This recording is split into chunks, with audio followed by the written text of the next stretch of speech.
வாழ்க்கை வாழ்க்கை இன்பமடா, வாழ்வது அவரவர் கையிலடா. சரி சரி சரி சரி சரி சரி சகக சகக சமகசா.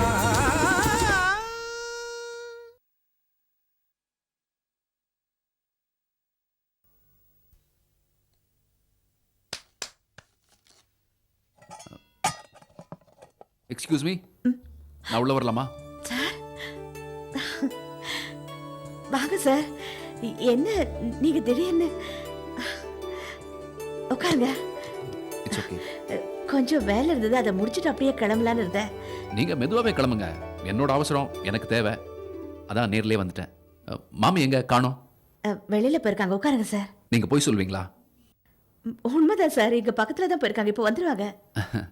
நான் அதை சொல்லலை, அதர்வைஸ் நீங்க நிறைய போய் சொல்வீங்களா? என்ன சார் இப்படி திடீர்னு கேக்குறீங்க? இல்ல எனக்கு தெரியணும், சொல்லுங்க, போய் சொல்வீங்களா? என்னை பொறுத்த வரைக்கும் நல்லது நடக்கிறதுக்காக பொய் சொல்றதுல தப்பில்லைன்னு நான் நினைக்கிறேன். அந்த பொய் மற்றவங்கள பாதிக்க கூடாது. அப்போ நீங்க போய் சொல்வீங்க, சொல்லிருக்கீங்க. சீதா, உங்க ரிலேட்டிவ், உங்க மாமாவோ யாரோ, whoever it is, இந்த திருவள்ளூர்லேருந்து வந்தார். அவர் பேரு செல்வராஜ். அவர் வந்து என்ன பார்த்தார். உங்களுக்கு கல்யாணம் ஏற்பாடு பண்ணதையும் நீங்க வேண்டான்னு சொன்னது எல்லாத்தையும் ரொம்ப தெளிவா சொல்லிட்டார். உங்களுக்கு கல்யாணம் நீங்க போய் சொல்லிருக்கீங்களே, எங்களெல்லாம் ஏமாத்திருக்கீங்களே, அந்த போய் நல்லதுக்கா? நல்லதுக்கு தான் சார். நான் சொன்ன அந்த போய் யாரையும் பாதிக்கலையே. அப்படின்னு நீங்க சொல்றீங்க, என் குழந்தைங்களை பாதிச்சிருக்கு. சார் எஸ்,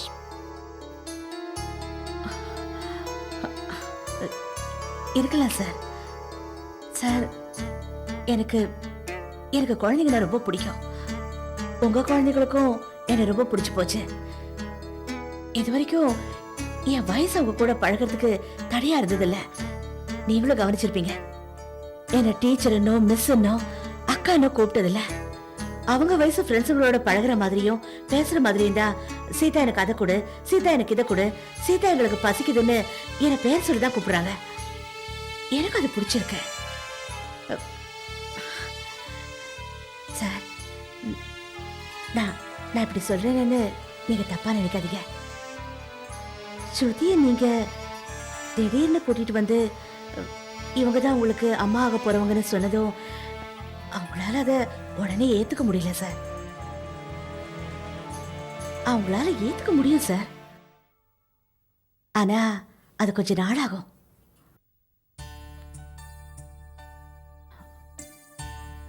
பசங்க சின்ன பசங்க, அவங்களுக்கு ஃப்ரெண்டுக்கும் அம்மாவுக்கும் உள்ள வித்தியாசம் புரிஞ்சுக்கிற பக்குவம் இன்னும் அவங்களுக்கு வரல சார்.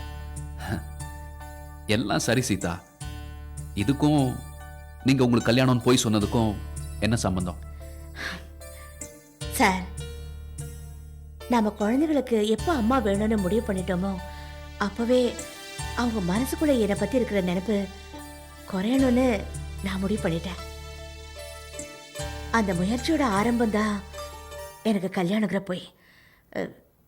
எனக்கு இது தப்பா தெரியல, உங்களுக்கு தப்பா பட்டுச்சுன்னா ஐம் சாரி சார். என்னங்க நீங்க இப்படிலாம் சொல்றீங்க? உங்களை குழப்பினதுக்கு நான் தான் சாரி சொல்லணும். என்ன ப்ராப்ளம்னா, நீங்க இவ்வளோ அக்கறை எடுத்துக்கிறீங்க, இவ்வளோ யோசிச்சு எல்லாம் செஞ்சிருக்கீங்க, இதுக்கெல்லாம் பலன் எல்லாம் போயிடுமோன்னு தோணுது. என்ன சார் சொல்றீங்க? நீங்க சொல்ற மாதிரி ஸ்ருதி மேல பசங்களுக்கு கொஞ்சம் கொஞ்சமா ஒரு அன்பு வந்துருங்கிற நம்பிக்கை எனக்கு இருக்கு. ஆனா what about Shruti? Very intelligent girl, திடீர்னு வேலையை ரிசைன் பண்ணிட்டு போயிட்டா. என்ன காரணம்னு தெரியல. அதை வெளிப்படையாக சொல்லி தொலைச்சாலும் பரவாயில்ல. அவகிட்ட கேட்கறதுக்கும் எனக்கு தயக்கமா இருக்கு. ராதாகிருஷ்ணனை விட்டு பேச சொல்லலான்னு பார்த்தா அவங்கிட்ட அவ சொல்லுவாளாங்கிறது டவுட். எனக்கும் அவளுக்கும் கல்யாணங்கிறது வேற அனாவசியமா பப்ளிசிட்டி ஆயிடுச்சு. யாருக்கும் பாதிப்பு வரக்கூடாதுன்னு நான் பார்க்குறேன். இதை எப்படி அப்ரோச் பண்ணுறதுன்னு எனக்கு தெரியல. அதனால தான் as a lady to lady நீங்கள் பேசி பார்த்தா.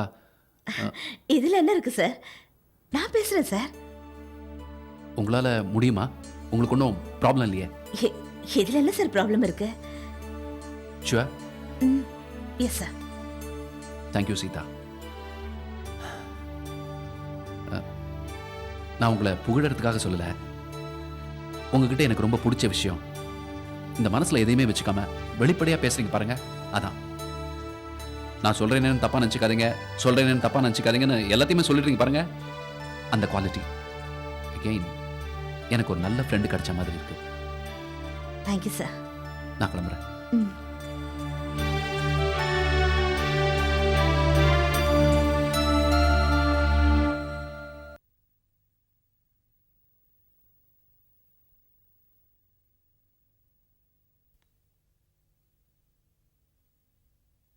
என்ன சார் வேணும்?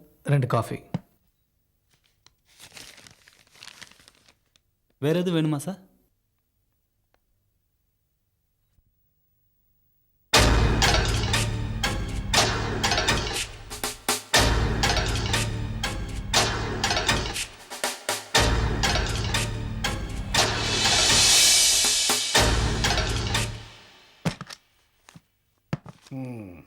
ஏன்பா புறப்பட்டாச்சா? இது வண்டி சர்வீஸ் போயிட்டு வந்துருச்சா? வந்திருக்குமா நேரத்துக்கு? ஆமாம், நீ எந்த ஊருக்கு போகிறேன்னு சொல்லவே இல்லையே. ஹைதராபாத். 2 நாளில் திரும்பி வந்துடுவேன். பசங்களை ஜாக்கிரதையாக பார்த்துங்க. அது அப்புறம் இந்த ராதாகிருஷ்ணனுக்கு ஒரு செக் கொடுக்க மறந்து போயிட்டேன். அவன் வந்த உடனே இதை அவன்கிட்ட கொடுத்துருங்க. அவன் நாளை காலையில் வந்து இதை கலெக்ட் பண்ணிப்பான். காலையில் வரானா? எத்தனை மணிக்கு வரான் சொல்லு. ஏன்? நான் வந்து இப்போ ப்ரெஷர் செக் பண்ணோம், தலை சுற்றுது எனக்கு. அவன் எல்லாம் ஃபோன் பண்ணிட்டு தான் வருவான். நீங்கள் அதுக்காக மணிலால்கிட்ட கொடுத்து அவன்கிட்ட கொடுக்க சொல்லாதீங்க. அவன் தப்பாக நினச்சிப்பான், ஒரு மாதிரி டைப். அவன் லால். ஏப்பா அவன்கிட்ட கொடுக்கக்கூடாதுன்னு சொல்லி அவனையா கூப்பிட்றேன்? இதை கொண்டு போய் காரில் வை. இந்த வேலையாவது செய்யணுமாவே வாங்குற சம்பளத்துக்கு? ஜாக்கிரதை. என்ன அமௌண்ட்டே ஃபில் பண்ணாமல் வச்சிருக்கிறேன்? அதை பற்றி உங்களுக்கு என்ன? அதெல்லாம் அவன் பார்த்துப்பான். சரி, நான் கிளம்புறேன். இவனை வரும்போது ஹைதராபாத்லேருந்து சீட்லெஸ் இது இருக்கு பாரு, கிரேப்ஸ் பிரசிபஸா, அது இவ்வளவு கொண்டா எனக்கு. அப்படியா? நீங்கள் நாளைக்கு ப்ரெஷர் செக் பண்ண போகிறீங்க. சுகர் எனக்கு மட்டும் இல்லைப்பா, பசங்களுக்கு சேர்த்து சொன்னேன். நல்ல வேலை, நான் வரேன். பார்த்து போயிட்டு வா. நாக்குக்கு ருசியாக சாப்பிட விடவே மாட்டாங்க போல இருக்க.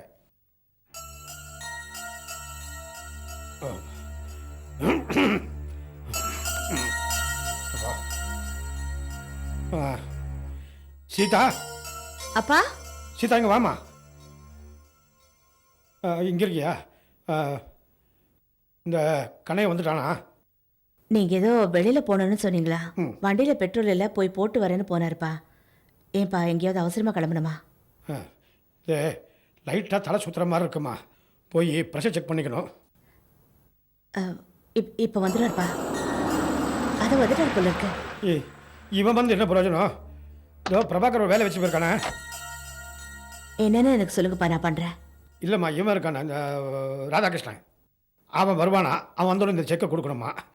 அம்மாடி, நீ இந்த செக்கை கொடுத்துறியா? நான் கொஞ்சம் அவசரமாக போடுமே. கொடுத்துறேன்ப்பா, கொடுங்க. என்னப்பா இது?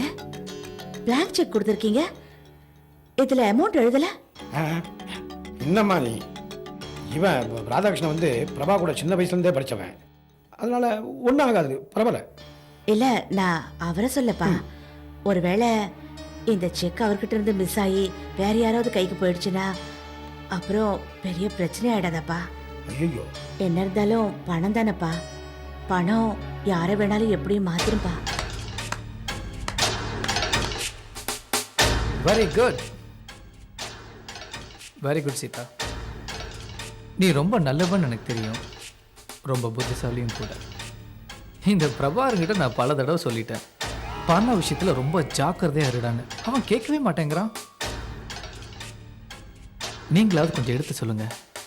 என்ன மாதிரி அடிபட்டிருந்தானா ஒரு வேளை தெரிஞ்சிருக்கும்.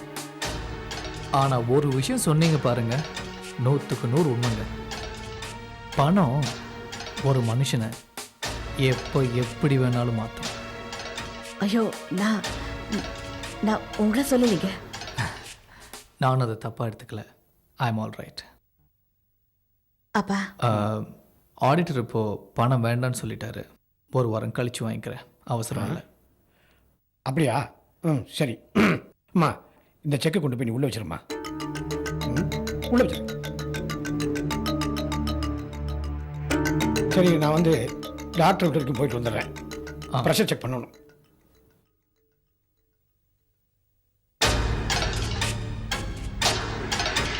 எனக்கு இன்டெலிஜென்ஸ்னால் ரொம்ப பிடிக்கும், ஆனால் பக்கத்தில் வச்சுக்க மாட்டேன்.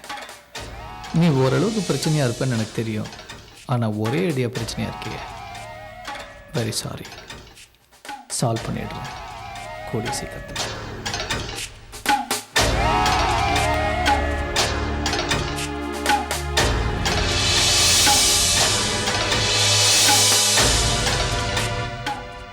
சீதா, நீ அங்கே ரொம்ப நாள் இருந்துட்ட. இனிமேல் அங்கே இருக்க மாட்டேன்.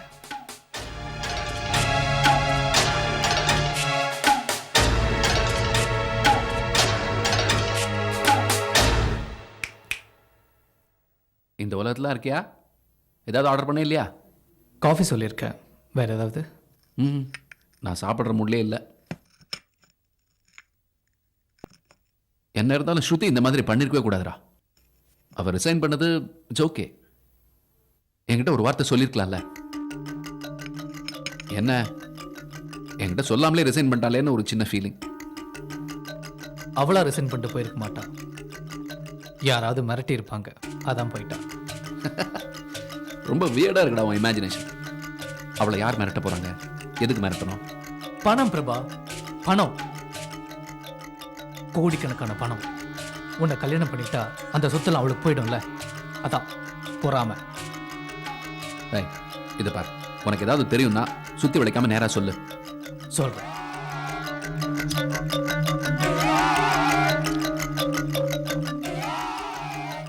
ஸ்ருதி வேலை விட்டு போனதுக்கு முழு காரணம் சீதா தான். அவளை மிரட்டினதும் சீதா தான். நம்ப முடியல. டாய், அந்த மாதிரிலாம் சொல்லாத. சீதா எனக்கு இப்போ ஃப்ரெண்டு மாதிரி. ஃப்ரெண்டா? இருடா, என்ன நடந்ததுன்னு உனக்கு சொன்னாதான் புரியும். சீதா கல்யாணம் பண்ணிக்க போகிறதா சொன்னால, அது போய் அவள் இப்போதைக்கு கல்யாணம் பண்ணிக்க போகிறது இல்லையா. அப்போ ஏன் போய் சொன்ன? நேரம் அவளை பார்த்து கேட்டேன். அதுக்கு அவள் என்ன தெரியுமா சொன்னா? உங்கள் குழந்தைங்களுக்கு என் மேலே பாசம் ரொம்ப அதிகமாக இருக்குது, அதனால்தான் ஸ்ருதி மேலே ஒரு பிடிப்பு வரல. நான் இப்போ எனக்கு கல்யாணம்னு சொல்லி கொஞ்சம் கொஞ்சமாக விலக ஆரம்பித்தா ஸ்ருதி மேலே ஒரு ஆசை வரும், அதனால்தான் அந்த மாதிரி சொன்னேன் அப்படின்னு சொன்னான். இப்போவாவது புரியுதா அவள் எவ்வளோ யோசிச்சிருக்கான்னு? சீதா கல்யாணமே பண்ணிக்க மாட்டேன்னு சொன்னாள. அவ ஏன் இப்படி சொன்னான்னு தெரியுமா? அதுக்கு 1000 காரணம் இருக்கலாம். அது அவளோட பர்சனல் விஷயம். அதை பற்றி நம்மளுக்கு என்னடா? என்னடா நீ இவ்வளோ சொத்து இருக்கிறத விட்டுட்டு அவ கிராமத்துக்கு போய் மாடு மேய்ப்பாளா? பிரபா, சீதா படிக்கலைனாலும் கணக்கு மட்டும் கரெக்டாக போடுவான். நீ சொல்கிற மாதிரிலாம் கிடையாது. அவளுக்கு அந்த மாதிரி பணம் ஸ்டேட்டஸ் மேலெல்லாம் ஆசை இருந்ததுன்னா எங்கள் அப்பா கேட்டபோது உடனே சரின்னு சொல்லியிருக்கணுமே.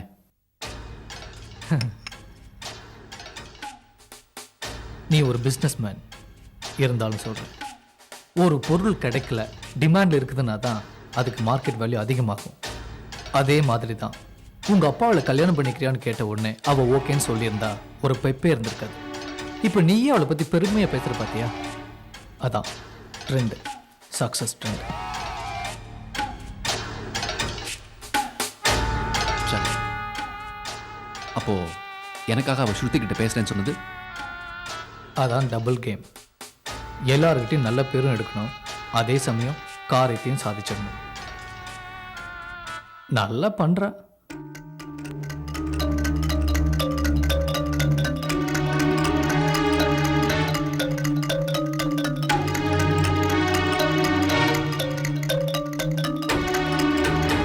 சரி, காஃபி குடி.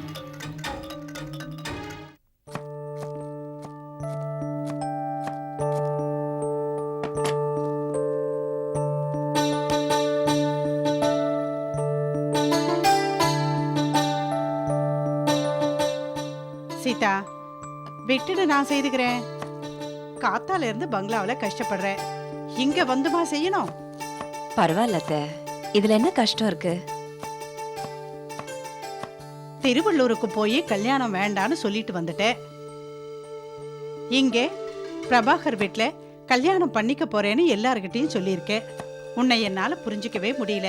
இதுல எது உண்மை? அத்தை, உங்களுக்கு நான் அன்னைக்கே சொன்னேன், இனிமே என் கல்யாண பேச்சு எடுக்க வேண்டான்னு. விட்டுருங்களேன். உனக்கு ஒரு நல்ல வாழ்க்கை அமைச்சு கொடுக்கணும்னு உன் பெரிய மாமாவுடைய எண்ணத்துக்கு நீ மதிப்பு கொடுக்க போறதில்ல, அப்படித்தானே? அத்தை, அவர் பத்தி உங்களுக்கு தெரியாது அத்தை. அவர் ரொம்ப பணாசை பிடிச்சவர். எனக்கு இந்த கல்யாணம் ஏற்பாடு பண்ணியிருக்காருன்னா அதுக்கு பின்னாடி ஒரு காரணம் இருக்கும். அவர் காரணம் எல்லாமே எதுவும் பண்ண மாட்டாரு. விட்டா திருவள்ளூரையே வேலைக்கு வாங்கிடுவார். இன்னைக்கு தாயும் பிள்ளையும் பிரிஞ்சிருக்காங்கன்னா அது காரணமே அவர் தான். திருவள்ளூருக்கு போய் கல்யாணம் வேண்டான்னு சொல்லிட்டு வந்துட்டேன். பிரபாகர் வீட்டுல போய் சொல்லியிருக்கியே, அதுக்கு என்ன காரணம்? உங்களுக்கு தெரியாது அத்தை, நான் பசங்க கிட்ட இருந்து கொஞ்சம் கொஞ்சமா விலகணும். அப்போதான் அவங்க ஸ்ருதியை ஏத்துக்குவாங்க. 1000 பொய் சொல்லி ஒரு கல்யாணம் பண்ணலான்னு சொல்லுவாங்க. அவங்க 2 பேரும் சேர்றதுக்கு நான் இந்த ஒரு பொய் சொல்றதுல தப்பில்ல அத்தை. உங்களுக்கு தெரியாது இல்ல அத்தை, ஸ்ருதி வேலையை ரிசைன் பண்ணிட்டா. அன்னைக்கு பிரபாகர் சார் இங்க வந்து ரொம்ப வருத்தப்பட்டாரு. நீங்க அன்னைக்கு இல்ல வெளியில போயிருந்தீங்க. ஏன் அத்தை, நான் ஒரு தடவை ஸ்ருதியை போய் பார்த்து பேசிட்டு வரட்டுமா? சீதா, நான் ஒண்ணு மட்டும் சொல்றேன். மத்தவங்க கீழே விழறாங்க, நான் தாங்கி பிடிக்கிறேன்னு நினைச்சு நீ கீழே விழுந்துராத. எந்த சிக்கல்லையும் மாட்டிக்காத. இல்ல அத்தை, அவங்க 2 பேருக்கும் நல்லபடியா கல்யாணம் நடக்கணும். சரி, சொல்றத ஜாக்கிரதையா பக்குவமா எடுத்து சொல்லு. நான் மத்த வேலையெல்லாம் பாத்துக்கிறேன், நீ புறப்படு. சரி.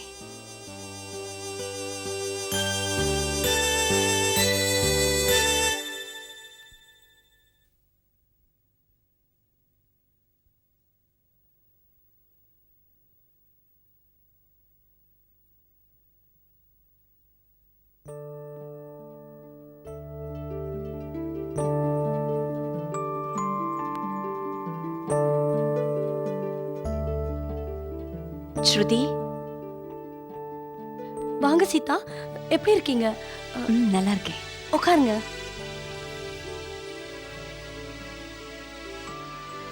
என்ன சாப்பிடுறீங்க? Tea, coffee? ஒண்ணும் வேண்டாம், உங்ககிட்ட பேசணும்னு வந்தேன். என்ன விஷயம்?